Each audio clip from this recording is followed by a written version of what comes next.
हरियाणा में कांग्रेस का जलवा, जम्मू कश्मीर में नेशनल कॉन्फ्रेंस को बढ़त, क्या है बीजेपी का हाल? हरियाणा और जम्मू कश्मीर में प्रत्याशियों के भाग्य का फैसला ईवीएम में कैद हो गया।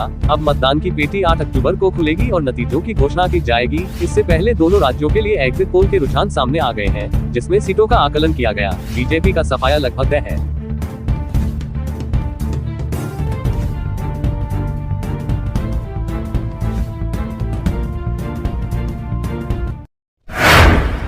यूपी जीसीसी नीति 2024 क्या है, जिसे जल्द लाने वाली है योगी सरकार? युवाओं को मिलेगा रोजगार। यूपी सरकार ने ग्लोबल कैपेबिलिटी सेंटर जीसीसी को बढ़ावा देने के लिए नई नीति बनाई है।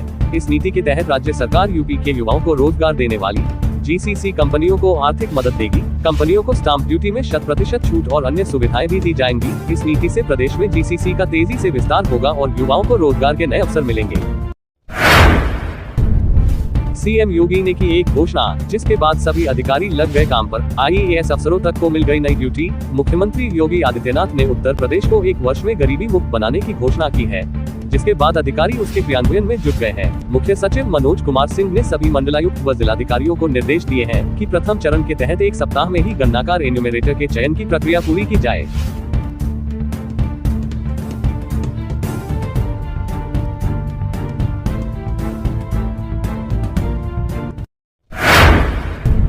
प्रेग्नेंट हो गई थी महिला, पति ने ही खिला दी गर्भपात की दवा, फिर पत्नी ने थाने जाकर खोल दिए पुराने राज। बाराबंकी में एक महिला ने अपने पति पर 6 साल पहले शादी का झांसा देकर शारीरिक संबंध बनाने और फिर अप्राकृतिक दुष्कर्म करने का आरोप लगाया है। पुलिस ने पति और उसके एक साथी के खिलाफ मुकदमा दर्ज कर लिया है। पीड़िता का आरोप है कि आरोपी ने उसे गर्भवती होने पर दवा खिलाकर गर्भपात भी करा दिया था।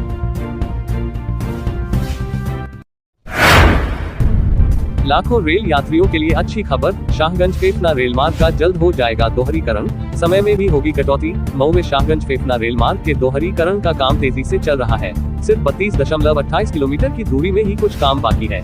कार्यदायी संस्था की ओर से दिसंबर तक काम पूरा कर लेने का समय दिया गया है। इस प्रोजेक्ट की कुल लागत 1777.54 करोड़ रुपए है। दोहरीकरण से इस रेल मार्ग पर ट्रेनों की संख्या बढ़ेगी और यात्रा का समय भी कम होगा।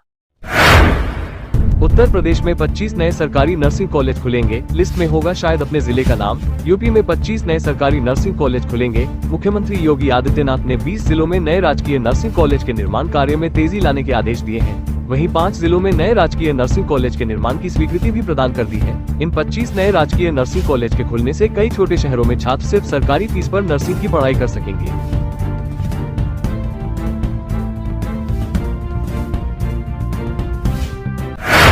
AKTU जल्द शुरू होगी डीप फेक पहचान लैब, AI तकनीक से होगी लैस, डिजिटल अपराधों से मिलेगी राहत। डॉक्टर APJ अब्दुल कलाम प्राविधिक विश्वविद्यालय जल्द ही डिजिटल अपराधों से निपटने के लिए एक अत्याधुनिक लैब शुरू करने जा रहा है। ये लैब डीप फेक की पहचान करने और डिजिटल अरेस्ट से जुड़े मामलों में मदद करेगी। लैब में आर्टिफिशियल इंटेलिजेंस AI की तकनीक का इस्तेमाल होगा और रिटायर्ड पुलिस अधिकारी भी अपना अनुभव साझा करेंगे।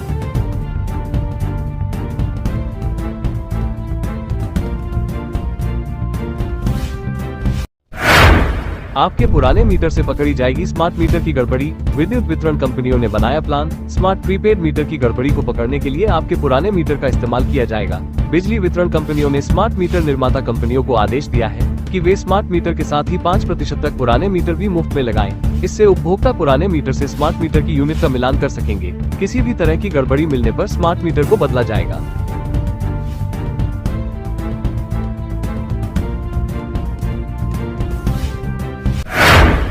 पूर्व IAS अधिकारी मोहिंदर सिंह ने ईडी से मांगा समय, बीमारी का हवाला देकर नहीं आए सामने।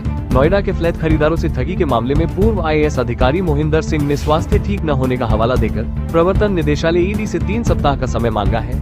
ईडी ने उन्हें तीसरा नोटिस जारी करने की तैयारी की है। इस मामले में ईडी ने Hacienda project private limited company HPPL के 2 पूर्व निदेशकों विदुर भारद्वाज और निर्मल सिंह के बयान दर्ज किए हैं।